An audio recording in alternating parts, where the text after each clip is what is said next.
Once again, good morning, and thank you so much for being here at Hope Community Church, celebrating Mother's Day. And now listen, moms, don't be offended by this, the fact that we're doing this series and it happens to be Mother's Day. This has nothing to do with Mother's Day. We're doing this series called Killing It.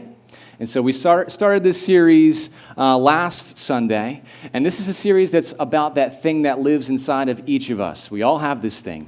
It's the thing that keeps us from admitting when we're wrong. It's the thing that keeps us from apologizing. It's that thing that keeps us from admitting we need some help and can't handle it on our own. It's the thing that causes us to convince ourselves that we can do it, even when everyone else around us knows you can't do it. And the thing that we're talking about, of course, is pride. Pride. Yes, we're talking about pride. The ugly kind of pride, not the I'm proud of my kids or I'm proud of my mom or I'm proud of my company, but the ugly pride thing, this thing that gets in our way. And last week we talked about the fact that pride, it's really a prison. It's a prison that we put ourselves in. And it gets in the way of our relationships. It gets in the way of our relationships with other people, and it also gets in the way of our relationship with God. Because God's there, and if we believe what the Bible tells us, He's our Heavenly Father. He loves us. He wants to help us. He wants to provide for us, but sometimes we stiff-arm God out of our lives through our own pride. And so that's what we're talking about. We're spending these 3 weeks talking about pride.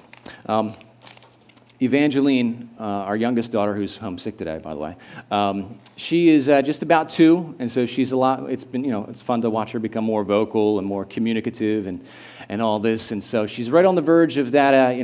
What's that called? The terrific twos? Is that what it is? Something like that. All right, that's what my mom calls it. The terrible twos for some of you. But she's right on the verge of that, and so she's starting to claim stuff as her own. She'll be playing with her sister. And I got to tell you, there are moments as parents that it's so nice to see your 2 little ones, Lily, who's 4, and then Evie, who's almost 2. They play together, and they're nice, and they give each other hugs, and they say, I love you. Those are precious moments, and they're few and far in between. Then there are the moments where they're fighting over stuff, okay? I want this. I had it first. I want this. I want this. And I got to admit, the first time that Holly and I saw Eve kind of stand up and reclaim her stuff, we thought, okay, there you go, Eve. There you go. This is what it's going to be like now, Lily. She's getting old enough to stand up for herself. But she's in that phase where everything is hers. Mine. The mine phase. Mine. My toy. Well, it's actually not your toy because somebody gave it to your sister and she was playing with it and you took it. But mine. My food. Her and her food. Don't go near her food. Mine. Mine. And it's funny. Now, this is strange. A couple weeks ago, we were out in the backyard playing, and she's playing in the dirt. She likes dirt. She's that kind of kid. She likes dirt and rocks and bugs and all that gross stuff. And so she's playing with the dirt, and she grabs like a fistful of dirt, a couple fistfuls of dirt, and says, my dirt, mine. Well, all right, nobody's going to argue with you. Have your dirt. She clings on to that. And it's funny to watch, and it's interesting to see this play out. But, that thing that's inside of, my little 2-year-old there, it's inside of all of us, that thing of mine. This is mine. I want it. I deserve it. In fact, I believe that I am entitled to it. I'm entitled to it. This belongs to me. Regardless of whether or not it actually does, no, this is mine. I want it. I want it. Now, this entitlement thing, I really believe, and if you think about it, I think you'll agree with me, that it all starts with pride. That a proud heart leads to this attitude of entitlement. A proud heart leads to an attitude of entitlement. And advertisers, they play right into that theme, don't they? Right into that idea. Hey, you're worth it. Go out and buy this for yourself. You deserve it. Doesn't matter whether or not you have the money. It's you. You own this. You should own this. You're good enough. You're worth it. That's like a tagline for something, isn't it? You're worth it because you're worth it, right? Anybody? No? Am I making that up? I don't know. All right. Because you're worth it, so go out and get it. And so advertisers feed into that thing that's inside of us, and that proud heart leads to that attitude of entitlement. And I want to talk to you about that attitude of entitlement today. And I've struggled with this over the past week, trying to figure out how to break this down, because there are different ways that attitude of entitlement manifests itself. Different ways that it shows up, different ways that it appears. Or you could say there are these different categories of entitlement. Okay? So I want to try to break down some of these categories and give you some examples so you can understand what I'm talking about here this morning. The one thing, and this is kind of like the ugliest version of entitlement, it's to have the attitude of, I didn't work for it, but I still am entitled to it. I didn't work for it, but I'm entitled to it. I didn't work for it, but I'm entitled to it. Man, I really want that car. It's a luxury car, and it's beautiful, and it's not practical, and I really can't afford it. And I'm not at the stage of my life where I can really be spending things like that, and I can't afford the monthly payments. But I deserve it because I'm me. I deserve that kind of car. I mean, just look at that car and look at this face behind the wheel. It just looks right together, right? I deserve that. I deserve that hot new car. Well, have you worked for it? Have you put money aside? I mean, are you at the place in your life where you can even really swing the monthly payments? Is this what you should be spending your money on? Forget about all that. I deserve it. I haven't worked for it, but I'm entitled to it. I haven't worked for it, but I'm entitled to it. And that all starts with pride, thinking you are worth something that you're really not worth. Now, see, just the opposite is to have that attitude of humility. And if you approach something and you see something you like, and this happens to me all the time, not so much with cars. I'm not a car guy unless we're talking about Batmobiles, right? It's the thing, you know what I'm talking about. But it's that thing where you see something that maybe you'd like, but you say, you got to talk to yourself and say, listen, I can't afford that right now. I'm not at that place in my life. I don't have that kind of money. It wouldn't be a wise purchase. And it's just like, you know what? That car just can't make it happen right now. So humility leads to this attitude of gratitude. Now, if someone were to come along and say, hey, Josh Schaefer, we think you're awesome, so we bought you a Batmobile, I'd be like, oh, can you imagine how grateful I'd be? And if somebody gave you something that you did not deserve, you know how grateful you are when that happens. Somebody's just given you a gift. It's not about you earned it. It's not about you deserved it. It's about, wow, a gift. A gift is just that. It's not earned. And so there's that attitude of gratitude that comes from that place of humility, okay?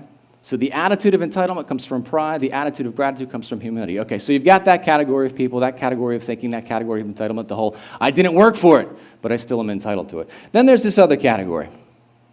It's the somebody else worked for it, so I'm entitled to it. Somebody else worked for it, so I'm entitled to it. It's that thing where you got, maybe a child that grows up and they've got money, and it's a rich family, and maybe they didn't do any work their entire life, or maybe it's old money, it's an inheritance, or maybe their great-grandpa built the railroad or something, and so they've just got money. Money is just there. And that person thinks, you know what, I'm going to go on this luxury vacation. I'm going to buy these expensive things. I didn't do any work for it, but somebody I'm related to did. Somebody else worked for it. I'm associated to that somebody else, and so I deserve this thing. I deserve it. Just because of have you heard my last name? I deserve this stuff. Do you know who my father is and what he's done? I deserve it.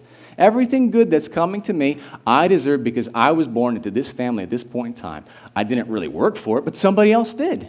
Somebody else worked for it, so I'm entitled to it. Now, that's very similar to that first category, right? I mean, it's pretty ugly. It's an ugly attitude to have. And so if I've just described you, if you're living off an inheritance or something, or if you're a rich kid or something like that, listen, I'm not picking on you. I'm just saying if that's your situation, that you have two different ways to approach that. In your pride, you could say, yeah, I deserve everything that's coming to me. Or in humility, you could say, I am so grateful for everything that I have. I know I didn't work for it. I know I don't deserve it, but I've been blessed with it, and I am grateful to have it.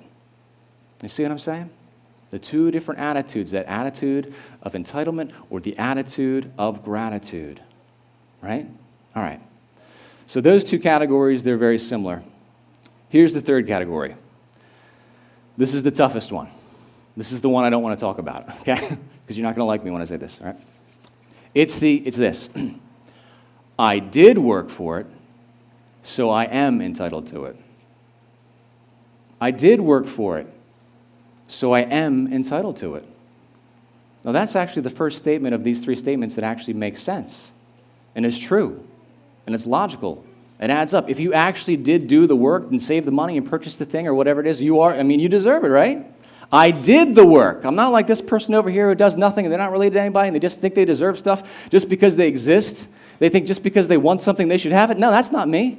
And I'm not the person where it's like, their great-granddad made all this money and they're just living off that and they're living large and they're buying this stuff and they think they deserve it, but they really don't. No, I worked for it.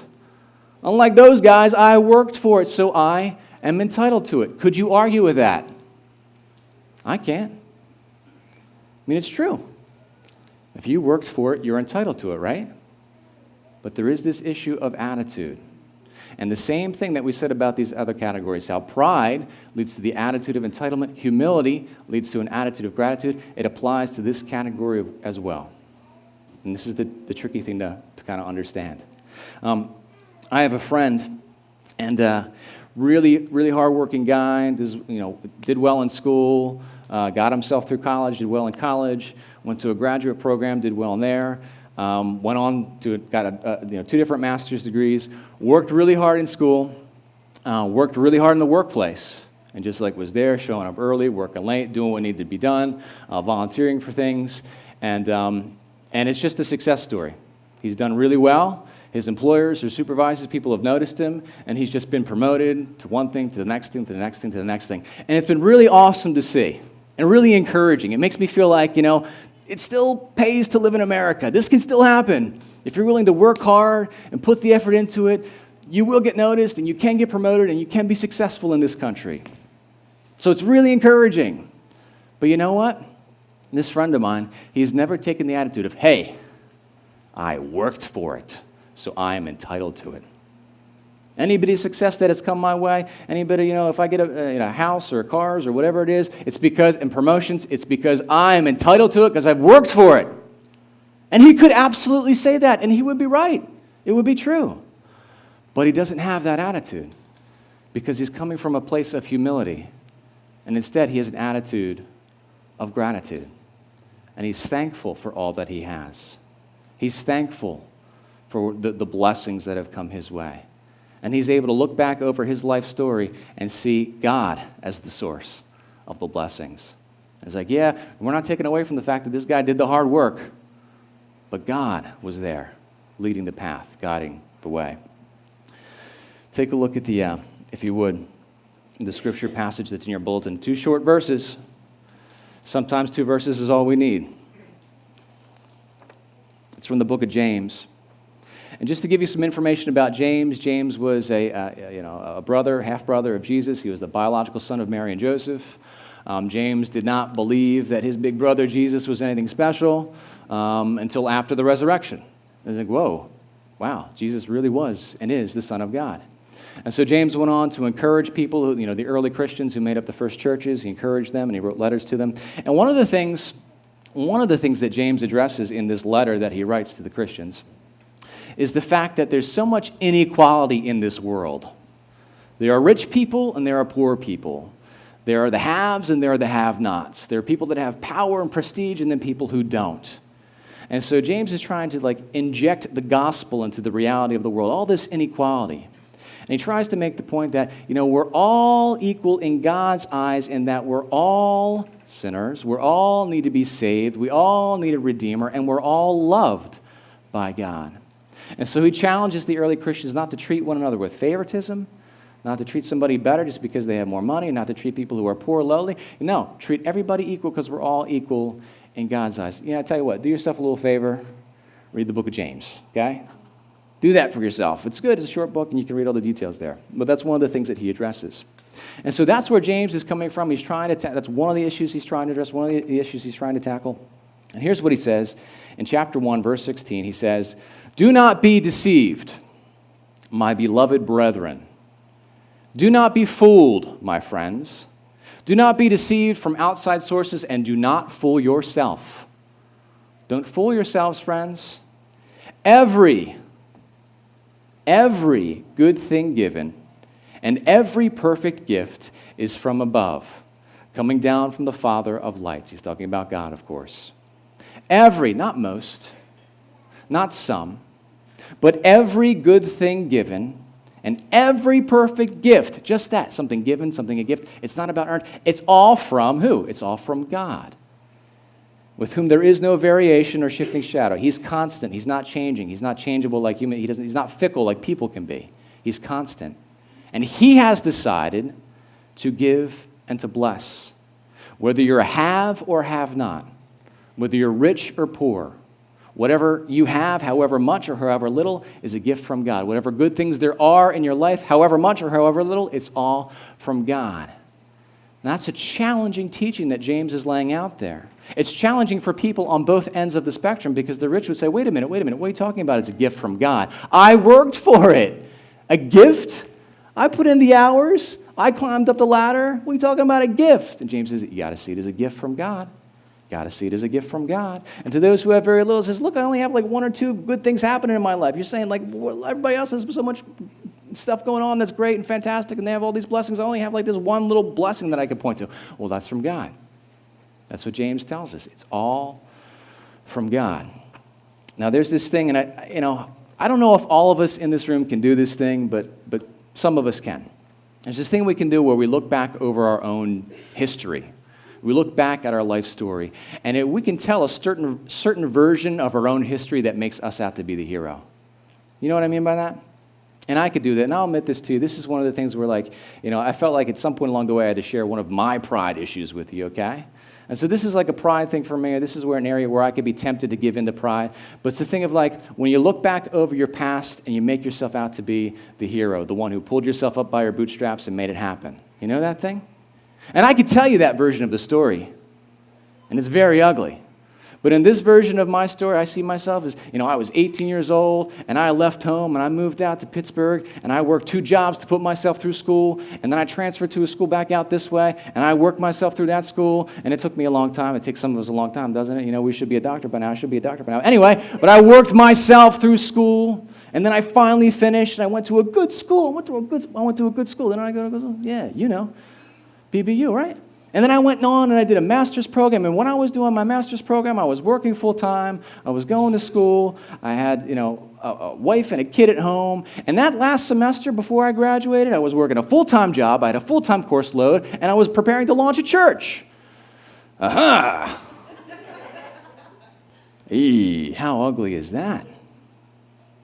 How ugly is that version of my story? But guess what? It's all true, but it's not the whole truth. It's not the whole truth. And if I let pride take over my heart, that's the only version of my story that I would see. But there's more to it than that. There's God every step of the way. At first school I went to, I dropped out of that school. Yeah, I was working 2 jobs, but I was partying a lot harder than I was working. And I couldn't make it happen. And so I dropped out of that school. And when I moved back out this way, I had to move back in with my parents with my tail between my legs. I thought I was a big man moving out at 18, and here I am. And how did I pay for the next schooling? Well, I got a job at my dad's company, nepotism, right? All right? So I had all these things playing to my favor. And yeah, I went to PBU, and I had support from a church and prayer support and a little bit of financial support from a church. And then when I went on to do my master's, the church I was working for at that time, they paid for just about 95% of my education. And so who am I to claim all this is my, I deserve this? No. My story is the story of someone greatly blessed by God and by other people and by some of you. A lot of you who are in this room have been a blessing to me and to my family. And that's not the humble version of my story. That's the real version of my story. Now, can you do that thing when you look back over your life? I mean, maybe not all of us can, but can you do that thing where you make yourself out to be the hero? Yeah, look at you. You did it.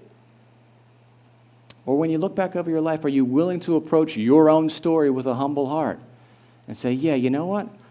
I did work hard, but look at all the people God placed in my life to help me out along the way. Look at the things that happened that were beyond my control that set me up for where I am right now. And when we can approach our own history, our own life story from that perspective, from that place of humility, then we will walk into this category, yeah, I worked for it, but I'm grateful to God for it. Yeah, I worked for it, but I could not have done it without God. I could not have done it without other people. There were all these elements beyond my control that were set up for me. And so I'm not going to deny the fact, yeah, I put the hours in and I worked, and no one's going to take that away from you. And if you're one of those people who lives in this category, good for you. That's fantastic. You are a hero. You are exemplary. The hardworking people, you make this country great. Good for you. But you have a choice to make. Are you going to approach your own life story with an attitude or with a heart of pride and an attitude of entitlement, or with a heart of humility and the attitude of gratitude? Because here's what happens. When you have that attitude of entitlement, here's what happens. So you've got the proud heart, leads to an attitude of entitlement. It causes you to hold on to whatever you have because you believe in your pride. You believe this is mine. Mine. I'm not giving it up because I deserve it.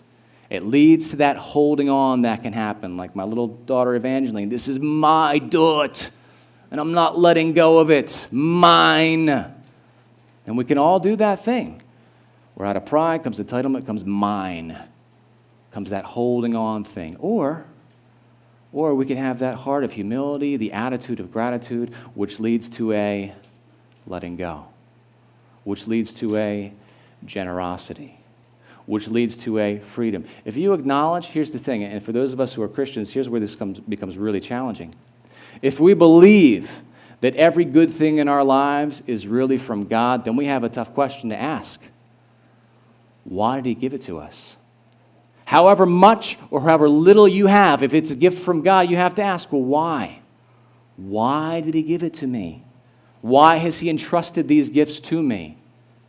Did He give you a bunch of money or a bunch of stuff just so you could, for your own sake, so you could buy yourself nice things and so you could bless yourself and so you could, afford lots of luxuries for yourself? Is that why God has given you these gifts? Probably not. He does want to bless you. Let's not ignore that fact. But has He given you all this stuff so you can, hold on to it and cling on to it and not let it go? And, maybe you'll leave an inheritance for your kids, or maybe you won't. I don't know. Maybe you'll spoil your kids and grandkids, or maybe you won't. I don't know. But is that why God has blessed you? Or is there something else He's called you to do? With however much or however little you have, we all have these good things. We all have these blessings in our lives. What are we going to do? Because a heart of pride causes us to keep them, hold on to them. And you know what happens? You may think I'm trying to encourage you to be generous or all this stuff, but really, when you end up holding on to your stuff and your wealth, however much or however little you have, the things you own, they end up owning you. But if you have a freedom with it, if you see everything as a gift from God, you're willing to let go of it, and you can trust that God will continue to bless you. This is the prayer. I know some of you pray this prayer along with, my wife and I pray this prayer. God, use us to bless others. Use us to bless others. With whatever you've given us, we want to be a channel of blessing to other people. That's the attitude that we're called to have. Whatever we have, however much or however little, to give that over to other people. Now, if you find yourself with that desire, it's like, I know, and I can be generous. I can be giving up to a point, and then I stop. I can be giving up to a point, and then it's like, no, I just can't. I think that's a lot of us, right? It's like, I can give up to right here, and that's like, okay, that's it, Have you struggled with that? It's like, I've done enough. If you struggle with that, then, it may not be a financial issue you're having. It may not be a greed issue. It might be a pride issue that you're having. Somebody had to tell you that. Sorry, it had to be me, but somebody had to tell you that. It might be a pride issue that you're having. This is something we all struggle with, the pride thing. Now, I believe, if we read the New Testament, we look at how Jesus lived, and we look at what we're told here, I believe that one of the reasons we're encouraged and commanded and told to have a humble attitude and clothe ourselves with humility is because out of that humility comes that true love, comes that giving, comes that serving, and that's what Jesus wants us to be all about, right? He wants us to give. He wants us to love one another. How many times have we talked about that? He wants us to serve, sacrificially love people, give to them, give to them, give to them. But we can't do the things that Jesus has commanded us to do if pride gets in our way. We can't do it with a proud heart. And so I just encourage you to do that difficult thing as we go through this series. Look at yourself in the mirror and say, okay, pride, where are you showing up? And let's get rid of that pride. The way to get rid of pride is to exercise humility.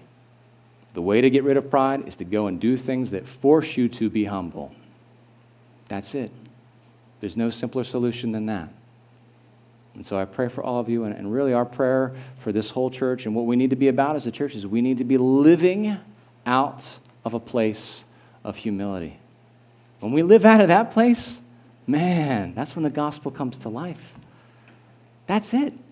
That's for all this stuff that Jesus says. People can actually see that reflected in our lives if we're going to be humble, if we're going to treat one another with humility. Let's be about that. Let's be humble towards one another. Let's pray.